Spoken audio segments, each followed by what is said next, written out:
Bismillahirrahmanirrahim. Assalamualaikum warahmatullahi wabarakatuh.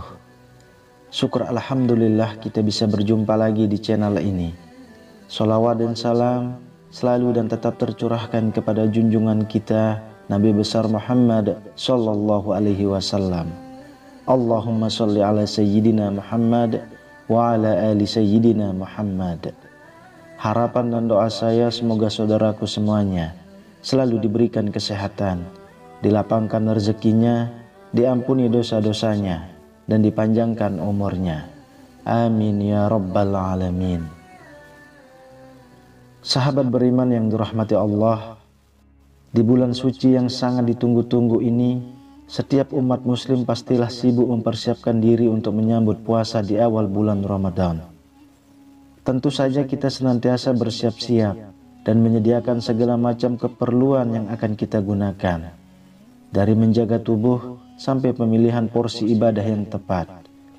Tujuannya adalah agar saat kita menjalani puasa, kita akan bersungguh-sungguh dan setiap kegiatannya menjadi manfaat. Namun nampaknya dari semua itu tidak hanya manusia saja yang sibuk. Para penghuni langit pun sama sibuknya. Sukacita datangnya bulan Ramadan juga dirasakan oleh para malaikat-malaikat Allah. Di bulan Ramadan, Allah memerintahkan para malaikat dengan banyak hal. Lalu, apa sajakah kesibukan para malaikat ketika datang bulan Ramadan? Suasana surga menyambut bulan Ramadan. Sesungguhnya, suasana surga itu diberi wangi-wangian yang harum dan dihias dari tahun ke tahun tatkala menyambut datangnya bulan suci Ramadan. Pada waktu malam pertama bulan suci Ramadan akan muncul angin yang berhembus dari bawah arsy yang disebut dengan hembusan angin al-mudsirah. Hembusan itu mengakibatkan daun-daunan dari pepohonan rindang di surga bergoyang, saling bersentuhan satu sama lain dan bergerak, sehingga timbullah suatu rangkaian dengungan suara-suara indah dan sangat merdu. Suara yang belum pernah sama sekali didengar oleh makhluk jenis apapun sebelumnya, sehingga hal tersebut menarik perhatian para bidadari-bidadari surga. Para bidadari tersebut kemudian berandai-andai, lalu mereka bertanya kepada malaikat Ridwan, sang penjaga surga. "Wahai malaikat Ridwan, malam apakah ini?" tanya mereka. "Allahumma labbaik.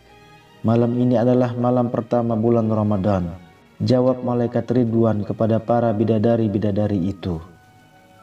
Mendengar hal tersebut, para bidadari itu kemudian berdoa kepada Allah Subhanahu wa ta'ala. "Ya Allah, berikanlah kepada kami suami-suami dari hamba-Mu yang rajin beramal baik pada bulan ini."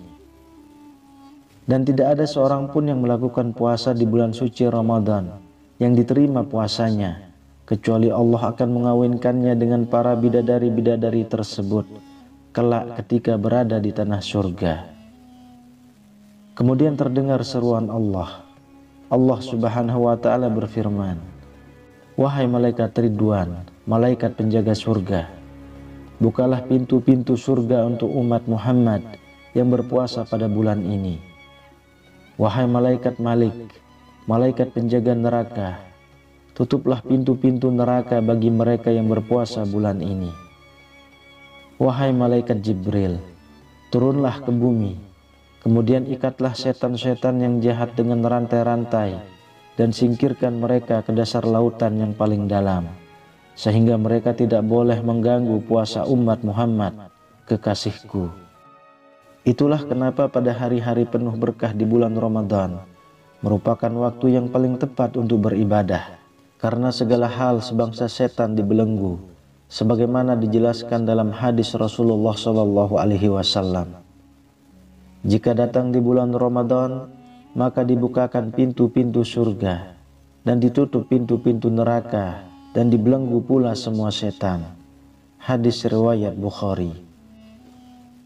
Hal yang dilakukan para malaikat di hari pertama Ramadan. Pada malam pertama bulan Ramadan, Allah Subhanahu wa Ta'ala membebaskan dan mengampuni hambanya karena puasa yang dijalankannya. Ampunan tersebut diberikan kepada hambanya yang melakukan 3 perkara, yaitu siapa yang mencintai Allah, maka Allah akan mencintainya. Siapa yang mencari Allah, maka Allah akan mencarinya. Dan siapa yang memohon ampun kepada Allah, maka Allah akan mengampuninya. Kemudian Allah Subhanahu wa Ta'ala akan memerintahkan para malaikat yang termasuk kiramal katibin, atau para malaikat yang bertugas sebagai pencatat amalan manusia, untuk mencatat segala macam amalan kebaikan dari 3 kumpulan orang-orang tersebut, dan kemudian menggandakannya berlipat-lipat, dan memerintahkan para malaikat untuk membiarkan tidak mencatat amal keburukannya. Dan juga Allah Subhanahu wa Ta'ala menghapus perhitungan atas dosa-dosa mereka yang terdahulu. Hal yang dilakukan malaikat tatkala malam Lailatul Qadar. Apabila tiba pada malam yang ditetapkan oleh Allah Subhanahu wa Ta'ala sebagai malam Lailatul Qadar, Allah memerintahkan kepada malaikat Jibril dan rombongan besar malaikat untuk terbang dan turun ke bumi. Maka atas kehendaknya, Jibril turun dengan membawa panji atau bendera berwarna hijau yang kemudian akan diletakkan di puncak Ka'bah. Jibril akan mempunyai 100 sayap di punggungnya.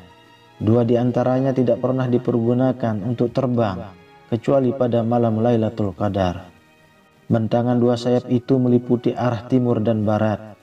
Kemudian malaikat Jibril memerintahkan pada rombongannya untuk mengunjungi umat Rasulullah Shallallahu Alaihi Wasallam. Malaikat-malaikat itu akan mengucapkan salam kepada setiap orang yang sedang beribadah kepada Allah. Mereka akan duduk, berdiri maupun berbaring di dekat umat Rasulullah Shallallahu Alaihi Wasallam yang sedang melakukan sholat, berzikir, dan berbagai macam ibadah lainnya pada malam Lailatul Qadar tersebut. Para malaikat-malaikat itu kemudian akan berjabat tangan dengan umat Rasulullah Shallallahu Alaihi Wasallam dan mengaminkan doa-doa yang dipanjatkan mereka hingga waktu terbitnya fajar. Ketika fajar telah mencuat di ufuk timur, Jibril kemudian akan menyeru kepada para malaikat yang tengah menunggu kaum muslimin. Wahai para malaikat, kembali, mari kita kembali. Namun para malaikat itu enggan beranjak pergi dan meninggalkan kaum muslimin yang sedang melakukan ibadah kepada Allah Subhanahu wa Ta'ala, karena mereka merasakan gejolak kekaguman dan kenyamanan berada di antara para umat Rasulullah Shallallahu Alaihi Wasallam yang senantiasa beribadah kepada Allah, terlepas dari kelemahan, keterbatasan, setiap dosa dan kelalaian yang mereka perbuat. Mendengar gema seruan malaikat Jibril untuk kembali ke langit, mereka kemudian bertanya, "Wahai Jibril, apa yang akan diberikan Allah untuk memenuhi doa orang-orang yang beriman dari umat Nabi Muhammad Sallallahu Alaihi Wasallam ini?" Di sela seruannya, malaikat Jibril akan menjawab, "Sesungguhnya Allah melihat kepada mereka dengan pandangan penuh kasih sayang, memaafkan dan mengampuni mereka, kecuali 4 golongan manusia." Para malaikat-malaikat tersebut kemudian bertanya lagi, "Siapakah 4 golongan tersebut?" Jibril menjawab, "Mereka adalah orang yang meminum khamar, orang yang durhaka kepada kedua orang tuanya, orang yang memutuskan tali silaturahim, dan kaum musahin, atau orang yang bertengkar atau saling bermusuhan." Setelah menjelaskan penjelasan dari malaikat Jibril, kemudian para malaikat kembali naik ke langit. Sahabat beriman yang dirahmati Allah, itulah kesibukan dan tugas para malaikat di bulan Ramadan. Mereka menunggui orang-orang muslim yang beribadah dan senantiasa mengamini setiap doa agar Allah mengabulkannya. Itulah mengapa keutamaan beribadah tatkala di bulan Ramadan merupakan nikmat yang luar biasa. Tentu saja setelah melihat sedikit tugas para malaikat di bulan Ramadan ini, pastinya akan membuat kita semakin bersyukur dan memberikan semangat dalam beribadah di bulan Ramadan tersebut. Semoga kita dapat dipertemukan dengan malam yang mulia di bulan Ramadan, yaitu malam Lailatul Qadar. Amin ya rabbal alamin. Wallahu a'lam bissawab. Assalamualaikum warahmatullahi wabarakatuh.